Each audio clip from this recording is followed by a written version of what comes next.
Mensagem mediúnica de 6 de outubro de 2016. Dilemas da vida.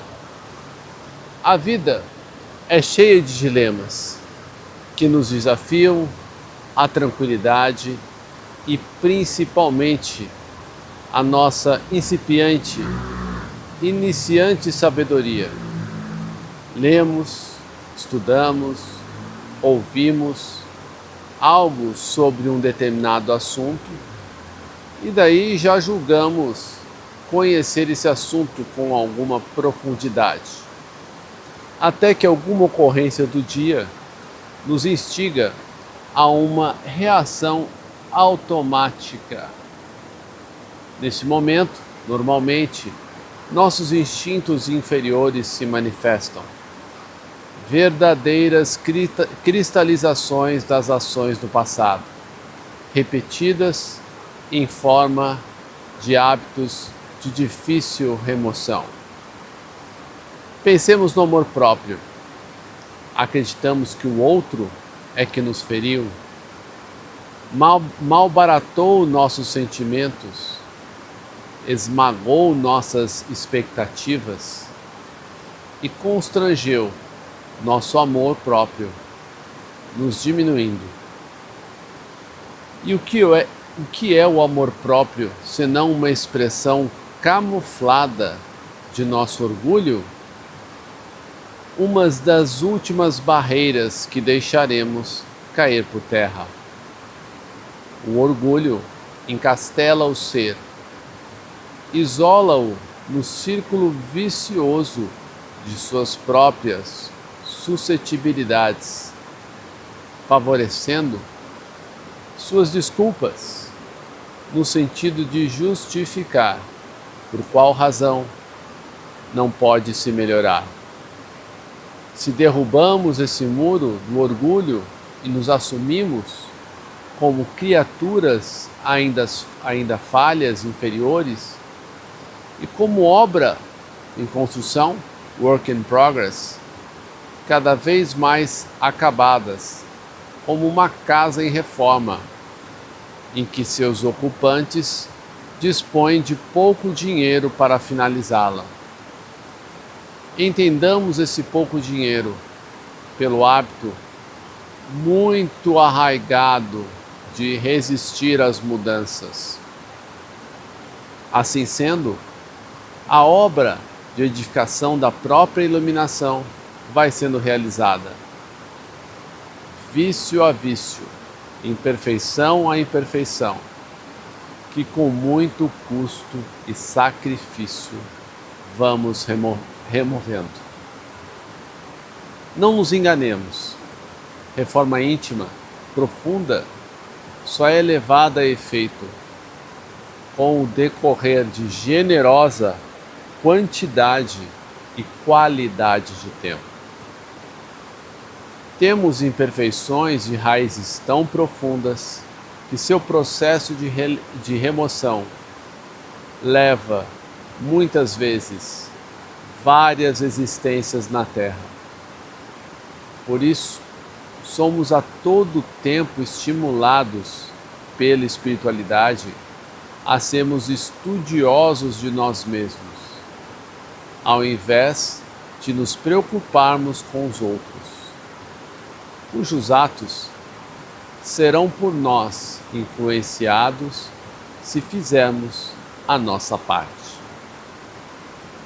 Vejamos que estes estímulos no bem, que somos incentivados a dar mostra, na forma de pequenos gestos em que cedemos, procurando beneficiar o outro, vai combatendo o nosso egoísmo e nos preparando para as mudanças que nos exigirão maiores testemunhos de fé e de resignação.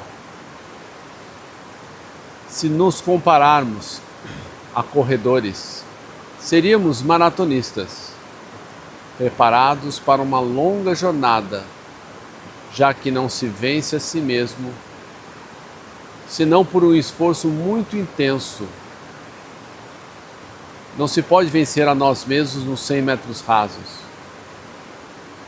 Então, ao invés de muita intensidade, é preferível um esforço menor, mas constante, aquele que estamos dispostos a empreender o tempo todo, pois não esqueçamos que o nosso maior inimigo é sagaz, astucioso e nos conhece profundamente. Quem é esse inimigo? Não é o diabo. Ninguém que esteja fora de nós. Sim, somos nós mesmos. Quantas vezes nos manobramos para justificar uma conduta que nossa consciência nos avisa ser equivocada? Sabem por que o Espiritismo ainda não é para todos? Porque muitos irmãos não estão preparados para assumir a própria responsabilidade pelas dores a que se lançaram, necessitando ainda culpar alguém que não eles mesmos. E assim, esquecemos que somos imortais no espaço, no mundo espiritual, raciocinando apenas aqui e agora, sem nos preocuparmos muito com o futuro. Esse imediatismo geralmente nos precipita a escolhas equivocadas, como também na pressa em melhorarmos moralmente, sem pressa, sem pausa. Eu diria que diante das luzes da doutrina do Consolador prometido, somos afobados para nos livrarmos mais rapidamente dos nossos pendores, dos nossos pecados, querendo mudar radicalmente como somos em curtíssimo espaço de tempo, ignorando que não há evolução por saltos. Aí, geralmente, como queremos correr uma maratona com a intensidade de 100 metros rasos, não damos conta. É como fazer um regime, né? Você começa a todo vapor na segunda-feira. Ficamos cansados e desmotivados, percebendo que precisamos mudar muito em tantas áreas de nossa vida. Ao contrário de dividirmos nossos problemas em pequenas partes para resolvê-los sistematicamente, como nos ensina Descartes, queremos abraçar tudo, atacar tudo de uma vez, sendo vencido muitas vezes antes mesmo de começarmos. Isso tudo porque diante das dificuldades naturais que vamos encontrando, nosso projeto de ser santo daqui a pouco tempo vai sendo bombardeado e acabamos por nos desencantar ao percebermos que por mais força e intensidade que coloquemos em nossa reforma íntima, não conseguiremos mudar quem somos há muitos séculos em tão diminuto tempo. Muitos irmãos, pouco acostumados a perder batalhas, em ter contrariadas ideias espetaculares de iluminação, simplesmente jogam a toalha. Desistem, raciocinando que não são capazes de tanto mudar. Como em praticamente tudo, faltam-lhes ainda, para nós, maturidade e paciência, pois queremos começar depois de amanhã, preferencialmente numa segunda-feira, e queremos ter resultados ontem. E quando começamos a trabalhar na causa do bem, como obreiros de Jesus, pequeninos, queremos ser reconhecidos como tais, colocando em nós uma superioridade moral que ainda estamos muito longe de ter, diante de um passado ainda tão repleto de enganos e desatinos. Queremos ainda que nossos familiares nos compreendam mais. Quando nós mesmos somos ainda egoístas, impacientes, presos nos mesmos hábitos do passado. Questionamos? Queremos que o outro mude, quando nós ainda ensaiamos dar um exemplo e testemunho de nossa fé e real compromisso com a mudança. Ressalto, não falei de mudança, mas de compromisso de mudança, que expressa uma boa vontade em reconhecer seus erros e sinalizar que está se esforçando para fazer diferente. Ainda que a dificuldade seja abismal. Além disso, ficamos abalados por muito pouco, sob o pretexto de dar vazão às nossas suscetibilidades exacerbadas pelos maus hábitos que ainda nutrimos, sempre pensando que não causamos essa ou aquela situação que nos cobra, muitas vezes, atitude imediata. Em verdade, sempre queremos muito sem estarmos dispostos a fazer a parte que nos cabe do trabalho. Quando muito, só entendemos a lei do retorno em nosso trabalho, mas com a finalidade única de acumular riqueza e bens materiais perecíveis. Porque quase sempre queremos mais do que merecemos. E porque queremos mais do que merecemos, estamos dispostos a dar. Porque quase sempre somos eternos insatisfeitos, sempre reclamando do que nos falta, do que não conseguimos realizar. A resposta é simples.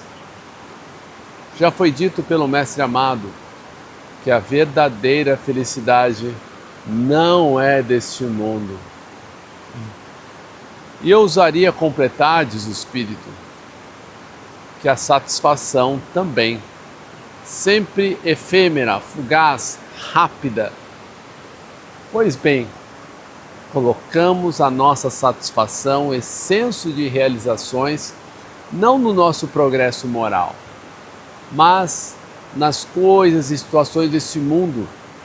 Exemplo, realizações profissionais. Sendo que nós transitamos esse mundo em caráter temporário.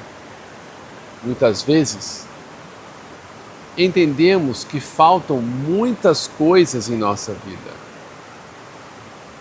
Ou ainda que não somos amados, compreendidos suficientemente. Essa nossa meninice, pueril, infantil forma de pensar, atesta a nossa menoridade espiritual.